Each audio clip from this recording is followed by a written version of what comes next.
Hi friends, welcome to the research scholar YouTube channel. நம்ம சேனலோட main நோக்கமே research ரிலேட்டடான கண்டென்ட் எல்லாத்தையும் நம்ம தமிழ்ல பாக்குறது தான்.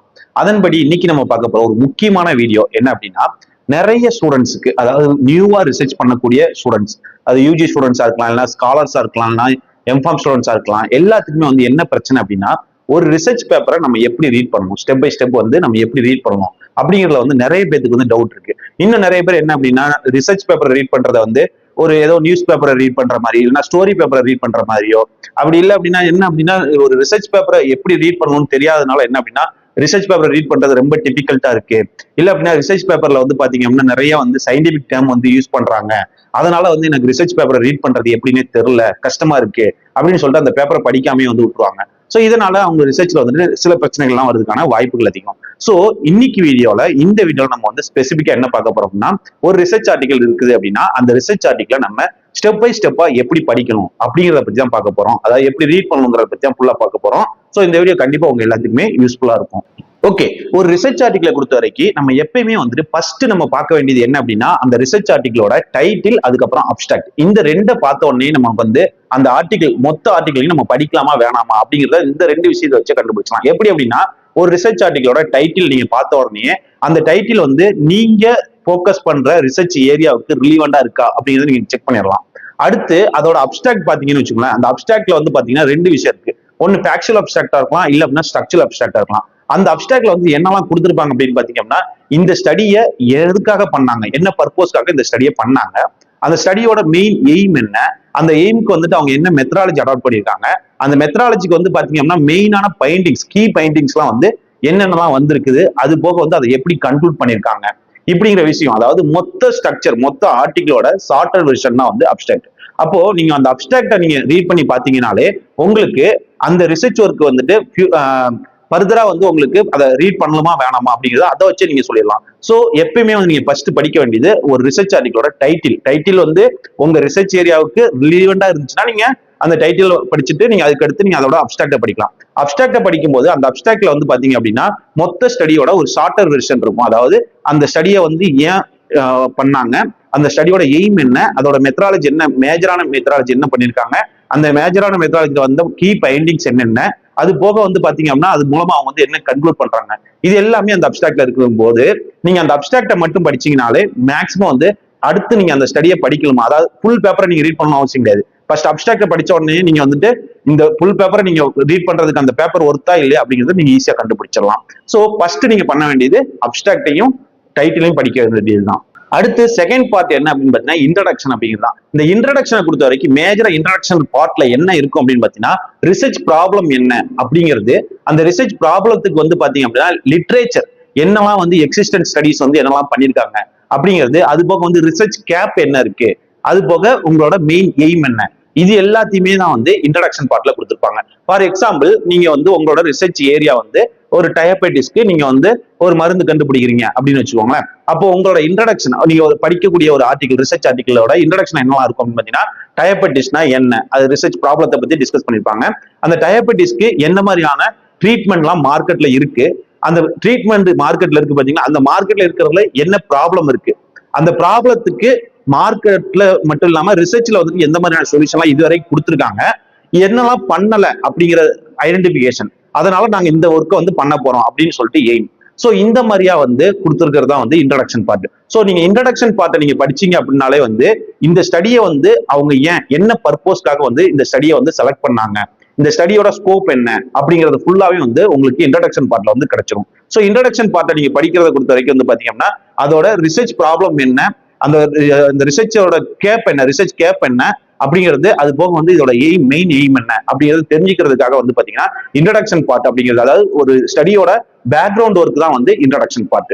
சோ இதை படிக்கிறதுனால உங்களுக்கு வந்து அந்த ஸ்டடியோட பேக்ரவுண்ட் என்ன அப்படிங்கிறது ஈஸியா தெரிஞ்சிடும். அடுத்து மூணாவதா பாத்தீங்க அப்படின்னா மெத்தடாலஜி செக்ஷன் தான். இந்த மெத்தடாலஜி செக்ஷனை பொறுத்த வரைக்கும் நீங்க மொத்த மெத்தடாலஜியும் படிக்கணும்னு அவசியமே கிடையாது. மெத்தடாலஜி செக்ஷனை பொறுத்த வரைக்கும் நீங்க மேஜரா படிக்க வேண்டியது என்ன அப்படின்னா, மேஜரா வந்து அந்த எக்ஸ்பெரிமெண்டோட ஸ்டடி டிசைன் என்ன அப்படிங்கிறது, அப்புறம் சாம்பிள் சைஸ் என்ன வச்சிருக்காங்க அப்படிங்கிறது, அதுக்கப்புறம் எந்த மாதிரியான அனலிட்டிக்கல் டூல்ஸ், எந்த மாதிரியான டூல்ஸ், இன்ஸ்ட்ருமெண்ட், டெக்னிக் என்னெல்லாம் யூஸ் பண்ணிருக்காங்க அப்படிங்கிறத பத்தி, டூல்ஸ் என்னெல்லாம் யூஸ் பண்ணிருக்காங்கிறத தெரிஞ்சுக்கலாம். அது போக வந்து பாத்தீங்க அப்படின்னா நீங்க வந்துட்டு அதுக்கு எந்த மாதிரியான ஸ்டாட்டிஸ்டிக்கல் அனாலிசிஸ் யூஸ் பண்ணிருக்காங்க, அப்படிங்கிறத பத்தி வந்து பாத்தீங்கன்னா மெத்தடாலஜி செக்ஷன்ல நீங்க மேஜரா இந்த மாதிரியானது மட்டும் தெரிஞ்சா போதும். என்ன அப்படின்னா மெயினா வந்து என்ன ஸ்டடி டிசைன் யூஸ் பண்ணியிருக்காங்க, அது போக வந்து அதுக்கு எந்த மாதிரியான டூல்ஸ் யூஸ் பண்ணியிருக்காங்க, அதுக்கப்புறம் ஸ்டாட்டிஸ்டிக்கல் டூல்ஸ் என்ன யூஸ் பண்ணிருக்காங்க, சாம்பிள் சைஸ் என்ன யூஸ் பண்ணிருக்காங்க, இதை தெரிஞ்சுக்கிறதுக்காக தான் வந்து நம்ம மேஜரா மெத்தடாலஜி செக்ஷன் படிக்கணும். ஏன் அப்படின்னு பாத்தீங்கன்னா நீங்க ஒரு ரிசர்ச் ஒர்க் பண்றீங்க அப்படின்னா அதுக்கு எந்த மாதிரியான டூல் யூஸ் பண்ணலாம், எந்த மாதிரியான இன்ஸ்ட்ருமெண்ட் யூஸ் பண்ணலாம் அப்படிங்கிறது நீங்க இந்த மெத்தடாலஜி செக்ஷன்ல இருந்து எடுக்க முடியும்.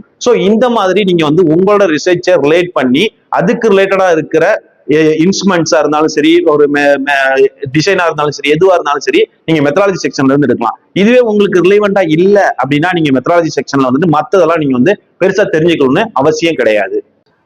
அது மட்டும் இல்லாம இந்த மெத்தடாலஜி செக்ஷன்ல நீங்க பார்க்கும்போதே உங்களுக்கு வந்து தெரிஞ்சிடும் இந்த ரிசர்ச் ஒர்க் வந்து எந்த அளவுக்கு வந்து ஸ்ட்ராங்கா இருக்கு அப்படிங்கிறது. ஓகே, அடுத்து நீங்க போக்கஸ் பண்ண வேண்டியது என்ன அப்படின்னு பாத்தீங்கன்னா ரிசல்ட்டை பொறுத்த வரைக்கும் வந்து பாத்தீங்கன்னா மேஜரா வந்து டேபிள்ஸ், அதுக்கப்புறம் வந்து கிராப்ஸ், இந்த மாதிரி தான் வந்து மேஜரா வந்து கொடுத்துருப்பாங்க. அதை வந்து எப்படி வந்து இன்டர்பிரேட் பண்ணிருக்காங்க, எப்படி வந்து ஸ்டாட்டிஸ்டிக்கல் டூல் வந்து யூஸ் பண்ணிருக்காங்க, பி வேல்யூ வந்து எந்த மாதிரிலாம் யூஸ் பண்ணிருக்காங்க, இப்படிங்கிறத வந்து நீங்க வந்து ஈஸியா வந்து நீங்க ரிசல்ட் செஷன்ல வந்து பார்க்கலாம். அதாவது ரிசல்ட் செக்ஷனை பொறுத்த வரைக்கும் வந்து பாத்தீங்க அப்படின்னா எக்ஸ்பெரிமெண்ட் பண்ணி அதுக்கு வந்து ரிசல்ட்டை வந்து பாத்தீங்கன்னா ஸ்டாட்டிஸ்டிக்கல் அனாலிசிஸை யூஸ் பண்ணி இன்டர்பிரேட் பண்ணிருப்பாங்க. அதாவது குரூப் 1, 2, 3 அப்படின்னு வச்சுக்கோங்களேன். இதை வந்து குரூப் 1 வந்து குரூப் 2 கம்பேர் பண்ணும்போது எந்த அளவுக்கு வந்து டிஃபரன்ஸ் இருக்கு, அது சிக்னிபிகன்ட் டிஃபரன்ஸ் எவ்வளவு இருக்கு அப்படிங்கறத வந்து பி வேல்யூ வச்சு வந்து சொல்லுவாங்க. சோ இந்த மாதிரிலாம் நீங்க வந்துட்டு எந்த மாதிரி இன்டர்பிரேட் பண்ணிருக்காங்க, ரிசல்ட் வந்து சிக்னிபிகண்டா இருக்கா இல்லையா அப்படிங்கறத நீங்க வந்து ரிசல்ட் செக்ஷன்ல வந்து பார்க்க முடியும். ரிசல்ட் செக்ஷனை பார்க்கும்போது உங்களுக்கு வந்து எக்ஸாக்டா வந்துட்டு என்ன எவிடன்ஸ் வந்து உங்களோட மெத்தடாலஜி மூலமா வந்து நீங்க ப்ரூவ் பண்ணிருக்கீங்க அப்படிங்கறத வந்து ஈஸியா வந்து நீங்க கண்டுபிடிச்சிடலாம். அடுத்து ஃபைனலா நீங்க ரீட் பண்ண வேண்டியது டிஸ்கஷன் பார்ட்டும் கன்க்ளூஷன் பார்ட்டும் தான். டிஸ்கஷன் பார்ட்டை வந்து கன்க்ளூஷன், அதாவது ஒரு ரிசர்ச் ஒர்க்கோட டிஸ்கஷன் பார்ட் வச்சுதான் வந்து அந்த ரிசர்ச் வந்து கன்க்ளூட் பண்ண முடியும். எப்படி அப்படின்னு பாத்தீங்கன்னா அந்த டிஸ்கஷன் அப்படிங்கிறது வந்து பாத்தீங்கன்னா உங்களுக்கு வந்து அதாவது அந்த ரிசர்ச் பேப்பருக்கு வந்த ரிசல்ட் இருக்கு பாத்தீங்கன்னா கீ பைண்டிங்ஸ், அந்த ரிசல்ட்டை வந்து பாத்தீங்க அப்படின்னா ப்ரீவியஸா இருக்கிற லிட்ரேச்சரோட கம்பேர் பண்ணுவாங்க, அதாவது இன்டர்பிரேட் பண்ணுவாங்க. எப்படின்னா இப்ப எக்ஸாம்பிளுக்கு ஒரு ஆன்டிடயபெட்டிக் ஆக்டிவிட்டி செக் பண்றாங்க அப்படின்னு வச்சுக்கோங்க. அதுல என்ன ரிசல்ட் வந்துச்சோ அந்த ரிசல்ட்டை ஏற்கனவே வேற ஒருத்தவங்க ரிசர்ச் பண்ணிருப்பாங்கல்ல, அதோட கம்பேர் பண்ணி அதோட அதிகமா இருக்கா, அதோட கம்மியா இருக்கா, அதே மாதிரி சிமிலரா இருக்கா அப்படிங்கிறத பத்தி வந்து பாத்தீங்கன்னா கொடுத்துருப்பாங்க.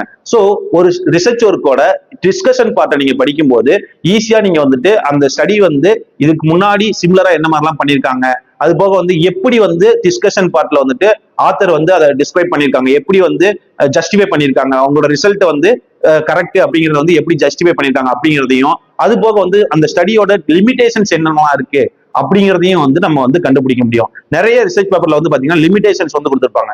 சோ அந்த லிமிடேஷன்ஸை வந்து நம்ம ஓவர் கம் பண்றதுக்கு நம்ம ஒரு ரிசர்ச் ஒர்க் வந்து நம்ம பண்ணலாம். சோ டிஸ்கஷன் பார்ட்டை வந்து நம்ம படிக்கிறதுனால வந்துட்டு நம்மளால வந்துட்டு ஈஸியா வந்து அதோட டிஸ்கஷன், அதோட ரிசல்ட் வந்து எப்படி டிஸ்கஸ் பண்ணிருக்காங்க, எப்படி வந்து இன்டர்பிரேட் பண்ணிருக்காங்க லிட்டரேச்சரோட அப்படிங்கிறத ஈஸியா கண்டுபிடிக்க முடியும். அது மட்டும் இல்லாம வந்துட்டு டிஸ்கஷன் வந்து அதோட கண்டினியூஷனா வந்து பாத்தீங்கன்னா கன்க்ளூட் பண்றது வந்து இருக்கிற டிஸ்கஷன் மூலமா தான் வந்து கன்க்ளூட் பண்ணிருப்பாங்க.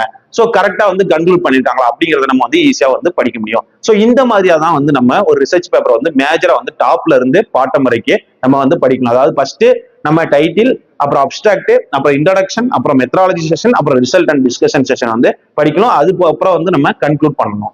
ஓகே, இப்ப நம்ம எப்படி ஒரு ரிசர்ச் பேப்பரை படிக்கணும் அப்படிங்கறத தெரிஞ்சுக்கிட்டோம். அப்போ இந்த ரிசர்ச் பேப்பர் படிக்கிறதுல காமனா பண்ணக்கூடிய மிஸ்டேக்ஸ் என்னென்ன அப்படிங்கறத வந்து நம்ம ஒரு 4 பாயிண்ட்ஸ் வந்து நான் உங்களுக்கு வந்து கிளியரா சொன்னேன். ஃபர்ஸ்ட் மேஜரா வந்து பண்ணக்கூடிய மிஸ்டேக், நிறைய ரிசர்ச்சர்ஸ் பண்ணக்கூடிய மிஸ்டேக் என்ன அப்படின்னா ஒரு ரிசர்ச் பேப்பரை ஒரு பர்பஸே இல்லாம படிப்பாங்க. அதுதான் வந்து பெரிய ஒரு பிரச்சனை. என்ன அப்படின்னு பாத்தீங்கன்னா இப்போ ஒரு ரிசர்ச் பேப்பரை நம்ம வந்து ஃபுல்லா படிக்கிறோம் அப்படின்னா, இப்போ எக்ஸாம்பிள் நான் ஃபர்ஸ்டே சொன்னேன், ஒரு ரிசர்ச் ஒர்க்கோட டைட்டில் அப்புறம் வந்து அப்ஸ்ட்ராக்ட படிச்சுட்டு அது உங்க ஸ்டடிக்கு ரிலீவெண்டா இருந்தா மட்டும்தான் ஃபுல் பேப்பர் படிக்கணும் அப்படின்னு சொன்னேன். சில ரிசர்ச்சர்ஸ் என்ன பண்ணுவாங்க அப்படின்னா அவங்களுக்கு ரிலீவெண்டா இல்லைன்னா கூட ஃபுல் பேப்பரை படிச்சுட்டு இருப்பாங்க. சோ இந்த மாதிரி பண்றது வந்து நமக்கு வந்து யூஸ்ஃபுல்லா இருக்காது. அது மட்டும் இல்லாம ஒரு ரிசர்ச் பேப்பர் நம்ம படிக்கிறோம் அப்படின்னா கண்டிப்பா வந்து அதுக்கு உங்களுக்கு பர்பஸ் இருக்கு. இந்த பர்பஸ்க்காக தான் இந்த பேப்பர் படிக்கிறோம். இப்ப எக்ஸாம்பிளுக்கு நான் அந்த ஏரியால ரிசர்ச் பண்றேன். சோ அந்த பேப்பர் நான் படிக்கிறேன் அப்படிங்கிற மாதிரி தான் வந்து ஒரு ரிசர்ச் பேப்பரை பொறுத்த வரைக்கும் நம்ம பர்பஸா படிச்சா மட்டும்தான் அது வந்து யூஸ்ஃபுல்லா இருக்கும். அடுத்து நிறைய ரிசர்ச்சர்ஸ் பண்ணக்கூடிய மேஜரான மிஸ்டேக் என்ன அப்படின்னு பாத்தீங்கன்னா மெத்தடாலஜி செக்ஷனை வந்து ஒமிட் பண்ணிடுவாங்க. டைரக்டா என்ன பண்ணுவாங்க அப்படின்னு பாத்தீங்கன்னா அப்ஸ்ட்ராக்ட் படிப்பாங்க, ரிசல்ட்ல என்ன போட்டிருக்காங்க அப்படிங்கறத மட்டும் படிப்பாங்க. படிச்சுட்டு நம்மளும் இதே மாதிரி ரிசர்ச் பண்ணலாம் அப்படின்னு சொல்லிட்டு ரிசர்ச் ஒர்க் வந்து டிசைன் பண்ணிடுவாங்க. இது மெத்தடாலஜி செக்ஷன் அவங்க பார்க்காதனால என்ன அப்படின்னு பாத்தீங்கன்னா அவங்க நிறைய வந்து மெத்தடாலஜி செக்ஷன்ல வந்து பாத்தீங்கன்னா நிறைய டிஃப்ரெண்ட் டூல்ஸ் வந்து யூஸ் பண்ணிருப்பாங்க, டிஃப்ரெண்ட் இன்ஸ்ட்ருமெண்ட் வந்து யூஸ் பண்ணிருப்பாங்க. அப்போ நம்ம அந்த மாதிரி நம்ம ஒர்க்கை டிசைன் பண்ணும்போது நம்ம ரிசர்ச் ஒர்க்குக்கு அந்த மெத்தடாலஜி அடாப்ட் ஆகாது. நம்ம இந்த மாதிரி ரிசல்ட் வரும் நம்ம எக்ஸ்பெக்ட் பண்ணுவோம். ஆனா மெத்தடாலஜில வந்து பாத்தீங்கன்னா அவங்க வேற மாதிரி டூல்ஸ் வந்து யூஸ் பண்ணிருப்பாங்க. அப்ப நமக்கு அந்த ரிசல்ட் வந்து வராது. சோ இந்த மாதிரி நிறைய ரிசர்ச்சர்ஸ் வந்து மெத்தடாலஜி செக்ஷனை வந்து ஒமிட் பண்றதுனால அவங்களோட ரிசர்ச் வந்து கொஞ்சம் ப்ராப்ளமேட்டிக்கா ஆகிறதுக்கான வாய்ப்பு வருது. சோ ஒரு ரிசர்ச் ஒர்க்கை பொறுத்த வரைக்கும் நம்ம மெத்தடாலஜி செக்ஷன் வந்து மேஜரா வந்து அதையுமே நம்ம வந்து ஃபோக்கஸ் பண்ணி தான் ஆகணும் நம்மளோட ரிலிவென்ட் ரிசர்ச் இருந்துச்சு அப்படின்னா. அடுத்து நிறைய ரிசர்ச்சர்ஸ் பண்ணக்கூடிய மேஜர் மிஸ்டேக் என்ன அப்படின்னு பாத்தீங்கன்னா, எல்லா ரிசர்ச் பேப்பரும் ஒரிஜினல் தான் அப்படின்னு சொல்லிட்டு எவ்ரிதிங் வந்த ரிசல்ட் எல்லாத்தையுமே, அதாவது நம்ம படிக்கிற ரிசர்ச் பேப்பர் எல்லாமே வந்து ஜெனியூனா தான் இருக்கும் அப்படின்னு சொல்லிட்டு பிளைண்டா வந்துட்டு ரிசர்ச் பேப்பரை வந்து நம்புறது தான் வந்து நிறைய ரிசர்ச்சர்ஸ் பண்ணக்கூடிய மிஸ்டேக். என்ன அப்படின்னு பாத்தீங்கன்னா, இப்போ ரீசெண்டா வந்து பாத்தீங்க அப்படின்னா நிறைய ஜார்னல்ஸ்ல வந்து பாத்தீங்கன்னா நிறைய ரிசர்ச் பேப்பர்ஸ் வந்து ரெட்ராக்ட் ஆகிட்டே இருக்கு. அப்படிங்கிறப்போ அந்த ரிசர்ச் பேப்பர்ல வந்து பாத்தீங்கன்னா நிறைய டேட்டாஸ் வந்து ஃபேக்காவோ இல்ல அப்படின்னா அது வந்து ஜென்யூனாவோ இல்லாம இருக்கிறதுக்கான வாய்ப்புகள் அதிகம். அது மட்டும் இல்லாம வந்து பாத்தீங்கன்னா ஒரு மெத்தடாலஜி யூஸ் பண்ணிருப்பாங்க, ரிசல்ட் வந்து அந்த மெத்தடாலஜிக்கு அடாப்ட் ஆகாத ஒரு ரிசல்ட்டா கூட வந்திருக்கும் சில ரிசர்ச் பேப்பர்ல வந்து பாத்தீங்க அப்படின்னா. சோ நம்ம வந்து ஒரு ரிசர்ச்சை பொறுத்த வரைக்கும் ஒரு ரிசர்ச் பேப்பரை ரீட் பண்ணும்போது நம்ம சிஸ்டமேட்டிக்கா வந்து பாத்தீங்க அப்படின்னா இதுக்கு இது வருமா வராதா, இது வருவதற்கான பாசிபிலிட்டிஸ் இருக்கா அப்படிங்கிறது எல்லாத்தையும் நம்ம வந்து அனலைஸ் பண்ணி பார்க்கணும். பிளைண்டா வந்து ரிசர்ச் பேப்பர்ல இருக்கிறது எல்லாமே ஒரிஜினலா தான் இருக்கும். ரிசர்ச் பேப்பர்ல இருந்தாலே அது வந்து எவிடன்ஸ், அது வந்து உண்மையா தான் இருக்கும் அப்படின்னு சொல்லிட்டு பிளைண்டா வந்து நம்புறதுமே வந்து ஒரு ரிசர்ச்சை பொறுத்த வரைக்கும் தப்பு தான். என்ன அப்படின்னா நம்ம வந்து ஃபுல்லா ஆராய்ச்சி பண்ணி பார்க்கணும் எப்படி இருக்கும் அப்படிங்கிறத. நம்ம வந்து அதை அனலைஸ் பண்ணாம வந்து ஜஸ்ட் இந்த பேப்பர்ல போட்டுருந்துச்சுன்னா இந்த ஜார்னல்ல இருந்துச்சு அப்படின்னா அந்த பேப்பர் அந்த இது வந்து நல்லா தான் இருக்கும் அப்படின்னு சொல்லிட்டு பிளைண்டா வந்து நம்ப கூடாது. இது நிறைய பேர் பண்ணக்கூடிய ஒரு மேஜர் மிஸ்டேக். எப்பயுமே வந்து ஒரு ரிசர்ச் பேப்பர்ல நீங்க படிக்கிறீங்க அப்படின்னா அதை வந்து நிறைய தடவை வந்து நம்ம வந்து அது கரெக்டா இல்லையா அப்படிங்கிறத நம்மளுமே வந்து இன்டர்பிரேட் பண்ணி பார்க்கணும். அப்படி பார்த்தா மட்டும்தான் நம்ம வந்து அது வந்து ஜென்யூனா இல்லையா அப்படிங்கிறத சொல்ல முடியும். ஸோ ஒரு ரிசர்ச் பேப்பரோட ஜென்யூனிட்டி எப்படி இருக்கு அப்படிங்கிறதையும் நம்ம வந்து அனலைஸ் பண்ணியே ஆகணும்.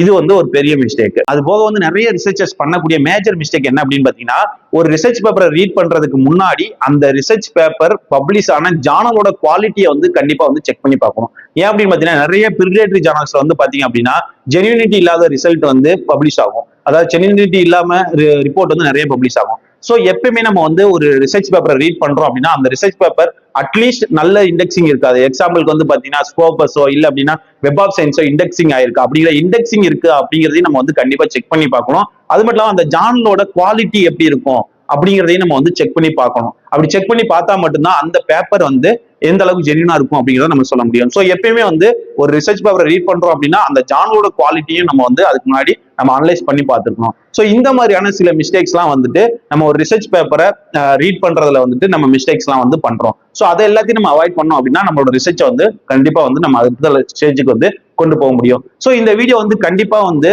பாத்தீங்க அப்படின்னா ஒரு சின்னதா ஒரு சிம்பிளான ஒரு வீடியோவா தான் இருந்திருக்கும். என்ன அப்படின்னு பாத்தீங்கன்னா ரொம்ப பேசிக் ஒரு ரிசர்ச் பேப்பரை வந்து ரீட் பண்றது அப்படிங்கிறது. அப்படி இருந்தாலுமே வந்து பாத்தீங்கன்னா புதுசா வர்ற ஒரு ரிசர்ச்சர்ஸ்க்கு வந்து பாத்தீங்க அப்படின்னா யங்ஸ்டர்ஸ்க்கு வந்து பாத்தீங்க அப்படின்னா எப்படி ஒரு ரிசர்ச் பேப்பரை ரீட் பண்ணணும்னே தெரியாது. ஸோ அவங்களுக்கு இந்த வீடியோ கண்டிப்பா யூஸ்ஃபுல்லா இருக்கும் அப்படின்னு நான் வந்து நினைக்கிறேன். இதே மாதிரி உங்களோட ஃப்ரெண்ட்ஸ் யாருன்னா ரிசர்ச் பண்ணிக்கிட்டு இருக்காங்க, அவங்களுக்கு இந்த பேப்பர் அந்த ஒரு வீடியோ தேவைப்படும் அப்படின்னு நீங்க நினைச்சீங்கன்னா மறக்காம அவங்களுக்கு ஷேர் பண்ணுங்க. இந்த வீடியோ பிடிச்சிருந்துச்சுன்னா மறக்காம வந்து சப்ஸ்கிரைப் பண்ணி வச்சுக்கோங்க. இதே மாதிரி ஃபியூச்சர்ல நிறைய வீடியோக்கள் பாக்குறதுக்கு சப்ஸ்கிரைப் பண்ணி வச்சுக்கோங்க. ஓகே பாய், நம்ம அடுத்த வீடியோல பார்க்கலாம்.